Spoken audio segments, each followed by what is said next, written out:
안녕하십니까. 알파스트리트 파트너스입니다. 2023년 4월 13일 목요일 마감 시장 보겠습니다. 코스피 지수가 0.43% 올라서 2561로 마감을 했습니다.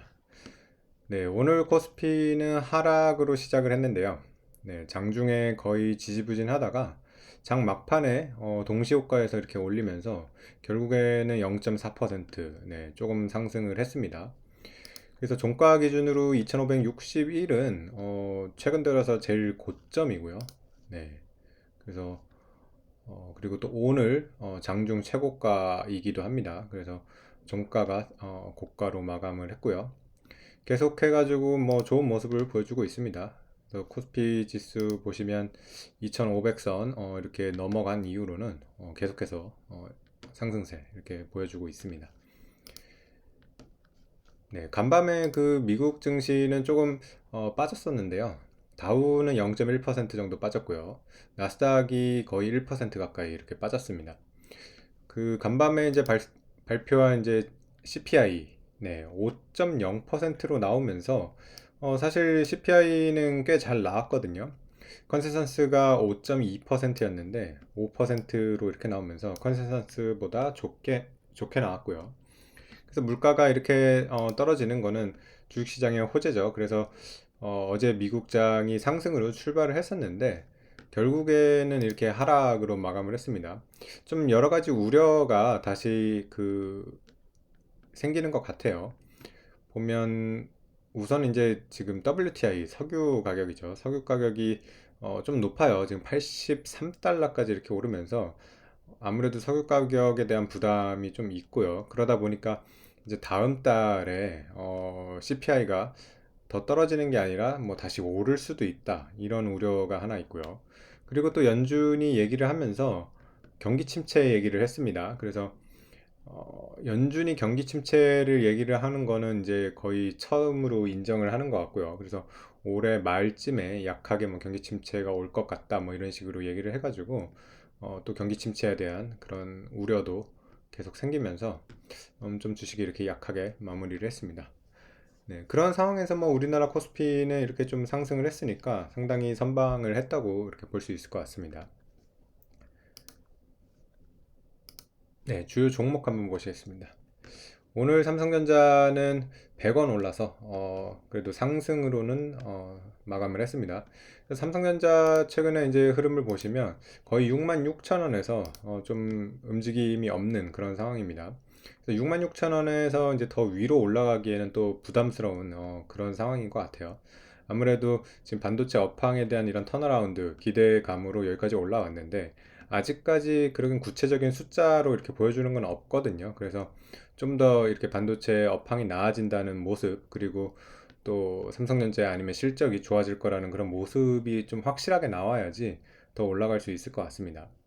다만 지금 수급은 상당히 좋은 편이에요. 오늘도 외국인이 어, 오늘도 지금 외국인이 약간 매수로 이렇게 잡혔습니다. 그래서 40만 주 이렇게 매수로 잡혔는데, 최근에 이제 수급 보시면 외국인이 정말 꾸준히 사고 있습니다. 삼성전자를 이렇게 외국인이 꾸준히 사고 있어서 지금 지분율도 상당히 높아졌어요. 외국인 지분율이 지금 51.5% 가까이 이렇게 되면서 외국인이 어쨌든 삼성전자를 이렇게 모아간다는 모습은 분명히 이제 삼성전자 턴어라운드 할 거라는 거에 기대를 많이 걸고 있는 그런 모습인 것 같습니다. 그 외에 이제 다른 종목들 보시면 오늘 2차 전지는 좀 엇갈렸습니다. 최근에 이제 많이 올랐던 에코프로가 계속해서 조정을 받고 있는데요. 오늘 에코프로는 5% 이렇게 빠졌고요. 에코프로 BM은 거의 3% 가까이 이렇게 빠졌습니다. 그리고 포스코 홀딩스도 오늘 조정을 받아가지고 3.7% 이렇게 빠졌습니다. 반면에 또 LG 에너지 솔루션은 1.5% 이렇게 올랐고요. LG 화학은 3.5% 이렇게 올라가지고 뭐 2차 전지가 전체적으로 다 떨어진 건 아니고 떨어지는 종목도 있고 오른 종목도 있고 이렇게 좀 엇갈리는 모습을 보였습니다. 그리고 전체적으로 또 바이오는 강세를 보였습니다. 삼성바이오가 거의 2% 가까이 올랐고요. 셀트리온도 0.5%, 셀트리온 헬스케어는 2% 정도 이렇게 오르면서 바이오 쪽은 전반적으로 이렇게 강세를 보였습니다. 그리고 현대차 그룹도 거의 뭐 보합에 가까운데 그래도 약간 플러스 이 정도로 마무리를 했습니다.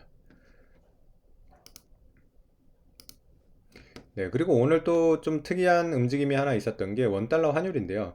원달러 환율이 참 안 빠지고 있었거든요. 오늘도 보면 장중에 1327원까지 가던 이런 원달러 환율인데, 좀 장중에 이제 급락을 했습니다. 이게 이제 아무래도 이 영향인 것 같아요. 그 외환 당국이 국민연금이랑 뭐 350억 달러 한도의 외환 스와프 합의했다는 이런 뉴스가 나오면서 네. 아무래도 지금 정부 쪽에서는 환율이 너무 높아지는 것도 또 경계를 하는 것 같아요. 그래서 또 1327 이렇게 좀 최근 들어서 거의 상단이죠. 이 정도가 오니까 좀 개입이 나왔던 것 같고요. 그러면서 이제 환율을 거의 한 15원 정도를 한 방에 이렇게 떨어뜨리면서 다시 1310원대 이렇게 만들어 놨습니다. 환율 같은 경우는 너무 높아도 아마 외국인 투자자 입장에서 좀 우리나라 주식을 사기가 어, 부담스러울 수 있거든요. 환율이 계속 떨어진다 그러면. 그래서 환율 같은 경우는 뭐 이렇게 1310원대 이 정도 계속 유지해주고 있는 게 가장 베스트일 것 같습니다.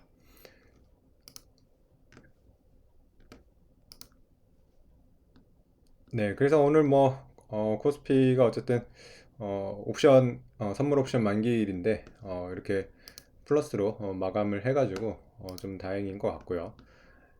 이제 2550선을 넘어가지고 이제 뭐 2600선 이렇게 가려고 하는 그런 모습이 나오고 있습니다. 네, 이제 미국이 좀 힘을 내줘야 될 것 같은데요. 미국 증시가 참 계속 약한 모습이긴 합니다. 네, 지금 뭐 선물은 약간 오르고 있는데 거의 참 움직임이 없어요. 지금 S&P 같은 경우도 4100 정도에서 이렇게 움직임이 별로 없어가지고 글쎄요. 미국 증시가 그래도 뭐 버텨주면 코스피가 조금씩 올라오는 그런 모습은 나올 것 같은데 아무래도 좀 미국 증시도 같이 힘을 내줘야지 코스피가 좀 더 오르기 쉬운 그런 상황이 될 거니까요. 네, 좀 미국 증시도 잘 살펴봐야 될 것 같습니다. 네, 오늘 시황은 여기까지 하겠습니다. 감사합니다.